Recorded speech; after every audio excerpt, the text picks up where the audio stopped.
Je pense que celle-ci va être courte. Je pense, mais j'espère pas. Bonjour à tous et bienvenue sur le channel. On se retrouve aujourd'hui pour le vidéo club numéro 6. La vidéo dans laquelle on se maquille avec la rotation mensuelle. Et on parle de ce que j'ai regardé, ce que vous avez regardé, ce que vous me recommandez, ce que vous ne me recommandez pas. Et c'est une vidéo que j'aime bien faire. Et je pense, je sais pas si je vais la publier dimanche. Quoi qu'il en soit, je vais commencer tout de suite à maquiller comme ça.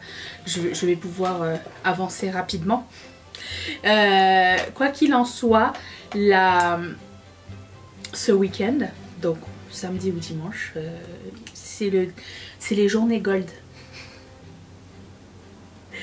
C'est les journées gold Ketchup Fantasy, les dernières. Il y a moins 30% sur toute la boutique. Justement pour l'anniversaire de la boutique. Il y a eu ça la semaine passée et c'est sur 2 week-ends, donc c'est votre dernière chance. Et voilà, donc si ça vous tente, le lien est en barre d'infos et le code promo je vais le mettre ici et dans la barre d'infos si jamais il y avait quelque chose qui vous intéressait. Voilà, donc ça c'est dit avant d'oublier. Et passons, est-ce que j'ai quelque chose à dire? Je sais plus. Sinon, passons au vidéo club. Très petit vidéo club. Mais ça, c'est parce que je regarde 2 séries qui sont très longues. Donc, je peux juste vous donner des updates dessus. Mais il n'est pas changé depuis. Tant mieux, dans le sens. Déjà, je voulais juste dire que j'ai terminé The Crown. Et j'ai pleuré. Je pensais tellement pas pleurer. En fait, le truc c'est que, si vous connaissez pas, c'est une série sur Netflix. Incroyable série. Une série que j'ai adorée. Elle est belle et elle parle de la famille royale en fait. C'est les coulisses de ce qui se passe chez eux. Et sur plusieurs années. Et la famille royale anglaise, je veux dire. Et comment dire? J'ai l'impression que cette série-là, elle a comme donné une vision humaine à ce qu'on pense que la famille royale est. Alors, loin de moi de dire que tout ce qu'ils font c'est bien, hein. Mais on les voit tous en train de batailler entre leur rôle, ce que les gens doivent percevoir d'eux et leur personnalité et les temps qui changent. Et comment ils doivent s'adapter à tout ça. Et franchement, c'est vraiment super bien fait. C'est la première fois que quelqu'un réussit à rendre la reine d'Angleterre plus humaine à mes yeux. Parce qu'à chaque fois, elle est dépeinte comme quelqu'un qui n'a pas de sentiments en fait. Quelqu'un de très froid, très stoïque. Enfin, moi je l'ai toujours vu comme ça.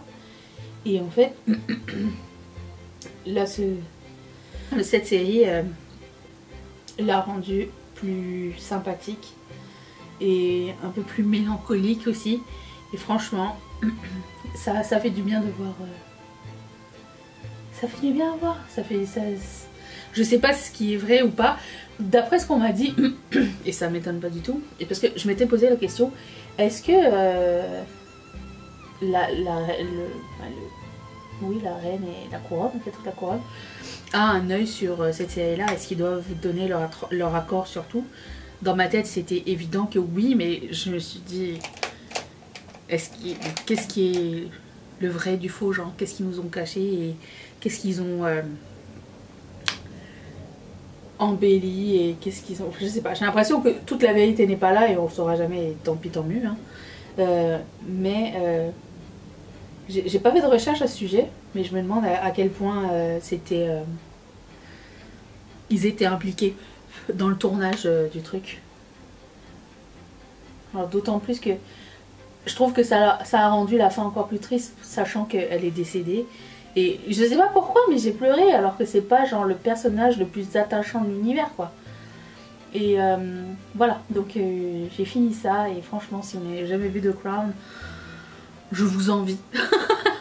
Parce que moi je le re-regarderai bien depuis le début. Je pense que je re-regarderai. Genre ça fait partie des séries que je vais re-regarder. Qu'est-ce qu'il y a comme série que je vais re-regarder dans une fois que je vais recroiser cette série là, admettons. Je vais re-regarder Walking Dead. Je vais re-regarder Wentworth, qui est ma série. Je pense que c'est dans mon top 5 de séries préférées de tous les temps. Nip Tuck, ma série préférée de tous les temps. Sense8, dans mon top 5 de séries préférées de tous les temps. Et The Crown. Mais je vais attendre un petit peu d'oublier toutes les images et tout ça. J'aime bien me donner un petit gap. Juste... ah oui, et Sons of Anarchy. Anarchy. Je sais pas comment on dit. Ça aussi. Je sais qu'il y a The Mayans qui est arrivé sur Disney+, qui est comme un spin-off de Sons of Anarchy, mais j'ai jamais été prête à donner la chance. Est-ce que vous l'avez vu? Et est-ce que vous me conseillez cette série-là? Parce que bon, j'ai envie de vous dire que sans Jack, c'est pas pareil. Hein. Mais Charlie Hunnam. J'ai sorti un vieux phare de L'Oréal pour tester. Très cool. Donc ensuite, qu'est-ce qu'il y avait d'autre? Alors, il y a un concept de jeu télévisé, télé-réalité sur Netflix qui s'appelle Love Never Lies. J'avais vu la version espagnole et là il y a la version polonaise. On avait parlé la semaine dernière. Donc en gros, c'est des couples en crise qui viennent tester leur couple en fait dans un jeu dans lequel ils doivent dire genre... Pas ils doivent dire... Ouais, ils ont des épreuves genre. Les épreuves, c'est de dire la vérité genre si... genre... je sais pas comment dire. Est-ce qu'ils ont déjà trompé? Est-ce qu'ils ont déjà fait ci ou ça? Ça dépend de leur histoire en fait entre eux. Genre, admettons, t'as déjà eu une aventure. Moi, c'est le truc qui m'écoeure le plus. T'as eu une aventure avec quelqu'un et ta compagne pense que. Je pense que j'ai pas fait le bon choix. Ta compagne pense que elle a des doutes, voilà. Et elle peut poser la question et ils sont soumis à un détecteur de mensonges pour répondre. Et à partir de là, ils doivent, comment dire, essayer de reconstruire ou alors complètement terminer leur relation. Voilà. En gros, c'est ça. C'est pas du tout scientifique, hein, leur détecteur de mensonges. Si ça existait vraiment, le FBI l'aurait déjà. Mais bref, c'est fun et pas fun. Ça se passe avec des Polonais et j'avais jamais vu une émission avec des Polonais en fait. Et ils sont un petit peu comme des Américains, je trouve. Mais rien de genre, c'est pas genre le truc qui me tire sur le bout de ma chaise. Hein. On l'avait mis en attendant de regarder quelque chose d'autre d'intéressant parce qu'on était dans un... Tu sais, quand t'es avec quelqu'un et vous n'arrivez pas à vous décider qu'est-ce qu'on regarde ce soir. Bon, ben nous c'est ça. Et moi, mon Mathieu là, ben il n'est pas capable de prendre des décisions rapidement. Donc des fois on tourne sur sur nos appareils de streaming, alors que je fais des listes quand même. Je fais des listes dans lesquelles je marque genre ce qui m'intéresse, ce qui pourrait nous intéresser, mais ou alors il n'est pas dans le mood, ou alors ça m'intéresse pas, ou tu vois. Mais bref, donc c'est un petit peu compliqué, mais j'imagine qu'on est tous dans le même bateau. C'est beau mes chutes, hein, oui. J'imagine qu'on est tous dans le même bateau à ce niveau-là. On se comprend, j'espère. Bref, donc on avait mis ça parce que bon, c'est sûr qu'on était d'accord dessus. Voilà. Et donc c'est ça, Love Never Lies. On a fini la première saison, on a commencé la deuxième, puis on va l'oublier bientôt. Déjà, il y a le Love is Blind qui arrive la semaine prochaine, donc laissez-nous, ok. Mais moi j'ai jamais compris les gens. Et vous me direz si vous faites partie de ces gens-là, parce que ça m'intrigue vraiment, genre. Vous vous faites tromper, mais vous donnez la chance. Il y a une meuf, elle s'est fait tromper 6 fois par le même mec. J'étais à un moment donné... genre, à quel point, genre... À quel point tu... Ton estime, quoi, je veux dire, je sais pas. Je comprends pas. Bref, vous me direz si vous avez été dans ce cas-là et qu'est-ce qui vous a fait rester ou pas. Voilà. Je suis curieuse de savoir pourquoi les gens pardonnent. C'est tellement pas mon style. Moi, je suis la fille la plus rancunière. Alors là, non. Laisse tomber. Même pas une chance. Même pas genre, j'ai pas fait exprès, tu vois. Je suis tombée dans le lit de quelqu'un d'autre ou quoi. Ok. Non, non. Y a pas. Y a pas, madame. Bref. Donc aussi, donc on attendait que le documentaire sur Raël arrive en fait, c'est ça le truc. Donc le documentaire sur Raël est arrivé, c'est en 4 épisodes sur Netflix. C'est 4 épisodes de 45 minutes, on a tout fini. On a regardé les 3 premiers épisodes la même soirée. Puis on voulait finir, puis après on s'est dit genre, on va s'en garder pour demain. Mais sinon on aurait tout fini. On aurait tout fini, c'est super intéressant. Le truc de Raël, c'est qu'on a été aux premières loges quand Raël est arrivé ici au Canada. Et que la fille, la journaliste, que vous allez voir, un des témoignages que vous allez voir, c'est la journaliste qui avait infiltré le groupe en secret pour son journal en fait. Et quand c'est arrivé, ben, nous au Québec ça avait fait les nouvelles pendant un bon moment, je me rappelle très très bien. C'était dingue ce qui se passait, c'est genre tout, évidemment il profite de son statut pour à des fins sexuelles, on est d'accord, hein. Et quelqu'un est surpris? Non, pas du tout. Monétaire bien sûr. Pourquoi je tousse aujourd'hui? Ah oui, parce que Mathieu est malade, voilà. Aussi, j'ai un homme malade à la maison, ce qui est...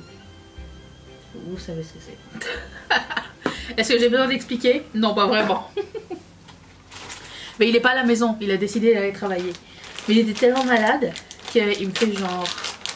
Oh, aujourd'hui ça va pas. Moi je suis pas la personne qui couve, ok? Genre, je vais te couver si t'as pris toutes les démarches nécessaires et que ça passe toujours pas, oui. Genre, t'as pris ton médicament? Non. Tu vas aller voir le docteur? Non. Est-ce que tu fais de la fièvre? Est-ce que tu veux que ceci ou cela? Non. Bon, ben, si tu veux pas faire d'efforts de ton côté, moi je vais pas faire d'efforts de mon côté, d'accord? Bon, c'est un deal. Mathieu, il me dit, la fée compassion n'est pas passée par ton berceau quand tu étais petite.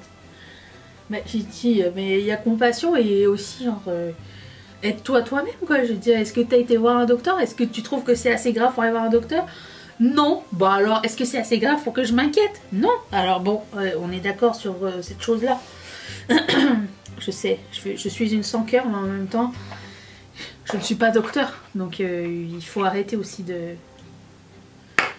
J'ai un moyen limité, voilà. Je peux juste essayer de poser des questions, mais c'est tout. Je vais pas... Non. C'est pas moi du tout. Alors imaginez si j'avais eu des enfants. Non. Si j'avais eu des enfants, je pense que j'aurais bien stressé tout le temps. Ils seraient tout le temps d'urgence. Donc vous voyez, j'ai bien fait pour en avoir. Donc le truc de Raël, parlons de ça. C'est que si vous connaissez pas Raël, déjà il est français, mais est-ce que dans les années c'était dans les années 80, est-ce qu'il était connu en France? Mais j'avais jamais entendu parler de lui avant le Québec. Je suis curieuse de savoir. C'est la secte qui pense que genre les extraterrestres vont venir les chercher. Mais c'est un autre... eux ils ont fait comme... Nous on va pas faire comme les autres, nous on va faire différent. On va impliquer les extraterrestres dans cette démarche. Alors oui il y a des extraterrestres, je suis sûre, pas mal sûre que ça puisse exister. Mais être le messie des extraterrestres, c'est un peu bizarre. Voilà. c'est la façon dont c'est amené, la façon où il a exploité la chose. J'ai trouvé ça bien étrange. Et comme je vous disais, quand j'étais au cégep, l'article est sorti de la fille qui avait ici, vous voyez le rouge, je me suis auto-griffée dans le lit. Aujourd'hui même.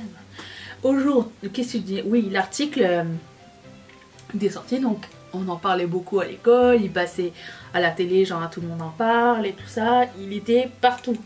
Et Mathieu, il y a même des gens, il y a même des Raéliens qui étaient venus faire du recrutement à son cégep. Il m'avait raconté qu'il y a, bah, tu sais, où recruter le plus facilement des gens, comment dire, vulnérables, bah, dans les écoles. Donc ils venaient au cégep, comme les gens sont majeurs, bah, ils peuvent y aller. Hein.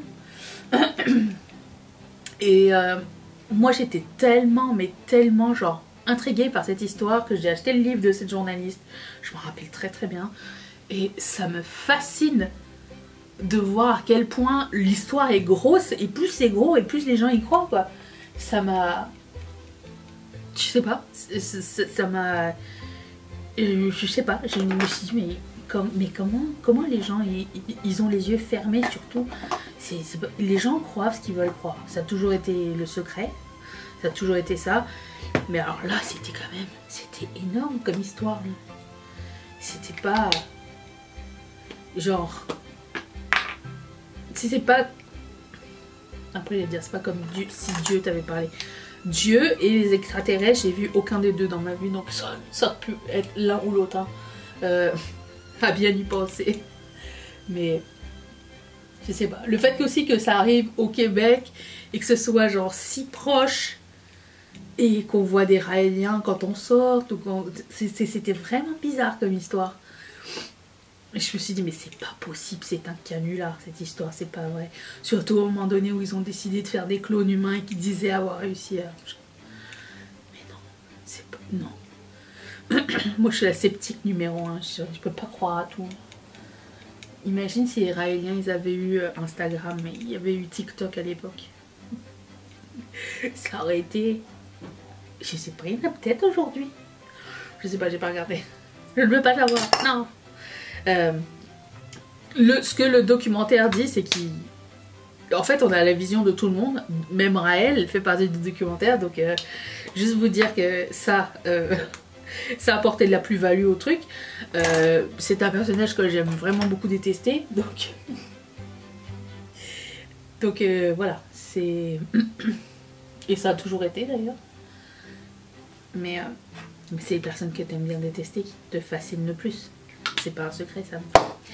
Bref, c'était un super documentaire, très bien réalisé. Je vous le recommande à 1000%. Si vous connaissez pas l'histoire, ils vont tout bien vous expliquer. Si vous connaissez l'histoire, vous allez faire comme ah ouais putain c'était vrai, c'est ça qui s'était passé. Mais voilà, vous avez tout plein de points de vue. Vous avez la journaliste, vous avez des Raéliens, vous avez Raël, vous avez des avocats, vous avez Christophe de Chavannes. plein de trucs. Voilà, je ne peux que vous recommander ce documentaire qui est incroyable. Aussi, on a commencé un documentaire hier, mais Mathieu était tellement assommé et puis moi je m'endormais après Raël. Vous savez que ça nous avait comme drainé notre énergie. On a regardé Who Shot the Sheriff, un documentaire de 45 minutes sur qui a tué et pourquoi Bob Marley. Très intéressant. Et beaucoup plus, comment dire... Alors oui, je m'attendais à ce que ce soit politique, mais je m'attendais pas à ce que ce soit... En fait, je connaissais rien du tout à cette histoire. Rien, mais de rien, quoi. Et c'est marrant parce que quand j'étais ado, je sais pas si c'était tout le monde à cette époque-là, il me semble qu'il y avait beaucoup de gens à cette époque, dans les années 90, qui aimaient beaucoup le reggae, Bob Marley, tout ça. Je sais pas pourquoi d'ailleurs, pourquoi à cette époque-là, je sais plus. Moi j'étais fan de... Enfin j'étais fan. pas de temps la personne, parce que je connaissais pas vraiment et je m'étais jamais vraiment renseignée, mais la musique de Bob Marley, j'avais son best-of, il jouait en boucle chez moi, j'adorais sa musique. Et aujourd'hui c'est mon père qui écoute ça. Il a toujours aimé, mais il a jamais vraiment... genre, il a jamais vraiment pris le temps d'écouter ça en boucle. Aujourd'hui, il se rattrape. Et il est trop mignon. Et je me suis dit, on était comme pas synchronisés sur nos périodes Bob Marley, je pense. Mais hier, j'ai écouté il y avait quelques extraits de chansons dans le documentaire. Je me suis dit, il faut que j'en remette dans ma liste. Ça fait tellement longtemps que j'en ai pas entendu. Mais des fois, vous écoutez de la musique et ça vous rappelle une époque. Et des fois, l'époque, t'as pas tout le temps envie d'y retourner. Surtout que moi, c'est mon adolescence. T'as pas toujours envie d'y retourner tout de suite. Tu veux mettre une pause. Ou alors ça te rappelle des trucs des fois un peu douloureux ou glauques ou quoi.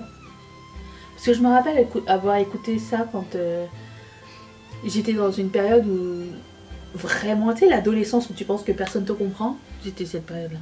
Ça blende toujours mieux de l'autre bord. Donc c'est ça, j'en suis là. On a commencé ce documentaire là qu'on va peut-être sûrement finir ce soir. En attendant, je suis en train de chercher d'autres trucs à regarder. Ah oui, il va falloir qu'on regarde. J'ai vu qu'il y avait The Marvels qui est arrivé sur Disney+. J'ai hâte, mais j'ai peur. J'ai hâte parce que c'est que des filles dedans. Mais j'ai peur qu'ils aient pas donné les chances aux filles. Souvent, souvent quand c'est des super-héros filles, j'ai l'impression que c'est bâclé. J'ai l'impression qu'elles ont des rôles de merde. Ou elles ont des pouvoirs nuls. Vous avez pas remarqué? Ben moi si. Ou alors genre c'est pas bien exploité, je sais pas. Bref, il y a ça qui est arrivé. J'ai hâte de regarder ça. Et sinon... je suis en train de continuer Prison Break. Je suis à la fin de la saison 2. Je me rappelais plus à quel point c'était bien. Parce que le début de la saison 1, c'était bien et tout. Tu dis ok, ouais. Je pense que la saison 1, c'est fait pour qu'on s'attache aux personnages. À tous les personnages. Les méchants comme les gentils. Qu'on connaisse les histoires. Je pense que la saison 1 servait plus à ça. Mais la saison 2... bah, la fin de la saison 1 et la saison 2, mon Dieu. Je me rappelais plus à quel point c'était genre captivant. Voilà, donc c'est une vieille série. J'avais dit que ça avait mal vieilli, ben, je retire ce que j'ai dit. Parce que finalement je trouve que l'intrigue est encore là, que les personnages sont bien... je trouve, comment dire, pas sont bien trouvés, mais sont bien... casté, bien exploité, qui a pas mal de rebondissements, des choses auxquelles tu t'attends absolument pas. Enfin moi, étant donné que ça fait de nombreuses années que je l'avais pas vu, bah, je l'avais jamais revu en fait, mais je pensais pas que ça allait être... J'avais oublié beaucoup de choses, du coup je me rappelais plus de tout, je pensais pas que j'allais être surprise. Mais je suis contente. Donc Prison Break saison 2. Saison 2 était bonne. Je me rappelle que j'avais un mauvais souvenir de la dernière saison. Donc je m'étais dit elle n'était pas nécessaire. Elle devait faire genre 5 épisodes. Dans mon souvenir hein. Mais je vous reviendrai là-dessus parce que j'ai peut-être oublié. Donc c'est ça. Puis c'est pour ça que je regarde pas beaucoup de choses. C'est que je suis en train de regarder... ah oui, je suis en train de regarder Watcher sur Netflix. C'est un film. Mais ça me dérange pas de le regarder en plusieurs fois. Mais c'est le film de quand je mange le midi, c'est le film de pause. Et ou alors le film que je laisse jouer quand je fais de l'administration, un truc comme ça, mais j'en fais pas beaucoup en ce moment, je fais beaucoup de prod, donc ça a l'air sympa. C'est l'histoire d'une fille qui pense que ça se passe à Budapest. Et c'est l'histoire d'une fille qui pense qu'elle se fait stalker, que quelqu'un la suit et la regarde, puis personne la croit, donc c'est là que j'en suis. C'est ça l'histoire, personne la croit, et à ce stade on sait pas si c'est vrai ou si elle imagine des choses, on sait rien. On sait pas qui, ni quoi, ni qu'est-ce. Donc, intrigance. Voilà. Et sinon, je regarde... J'ai commencé la saison 4. Ah non, commitment. La saison 4 de Real Housewives of Beverly Hills. Je dois juste vous dire que Yolanda, madame, je suis en santé, je vais tout faire pour être en santé, est tombée malade. Lyme disease. Genre, je m'attendais pas à tout ça, moi. Déjà, tous ceux qui ont vu The Real Housewives et qui m'ont pas spoilé la fin de la saison 1, parce que quelqu'un meurt dans cette saison. Un des personnages. Merci de pas me l'avoir. Merci de pas me l'avoir spoilé, parce que j'ai jamais vu télé-réalité où quelqu'un meurt dedans. Et j'étais sur le cul, j'étais comme, mais non, c'est pas possible. Et la saison 2, non, il se passe toujours un truc tragique dans chaque saison. Genre toute la saison, ça traîne sur une bisbille qui n'a aucun rapport. Et après ça, il y a un gros truc genre, il y a la saison 3 où un couple se sépare, alors que jamais on aurait pensé qu'ils s'étaient séparés. Un des personnages ne reviendra plus. Je dis, non mais c'est incroyable, comment ils arrivent à faire durer ce truc. Je comprends maintenant pourquoi ça fait 13 ans que ça dure. C'est qu'il y a toujours des trucs, et chaque saison il y a des nouveaux personnages en plus. Donc là je suis rendue à la saison 4. Ah oui, ce que je voulais vous dire sur Yolanda, c'est que, et ça m'a choqué vraiment, Yolanda c'est la mère de Bella et Gigi Hadid, hein, rappelons-nous. Elle a dit qu'elle pense que les gens gays le sont par choix. Et l'animateur, c'était parce que c'était pendant le reunion, et l'animateur il fait comme, what? Elle dit, bon, pas tous. Je suis comme, non, pas tous, aucun. L'animateur était très animé, pour un animateur. Il a dit, madame, non, c'est pas vrai ça. Et elle lui a répondu d'une façon condescendante, genre, faudrait que tu viennes à la maison en discuter autour d'un verre. On va voir ce que le futur lui réserve. Mais donc saison 4, nouveau personnage, très contente. J'ai hâte.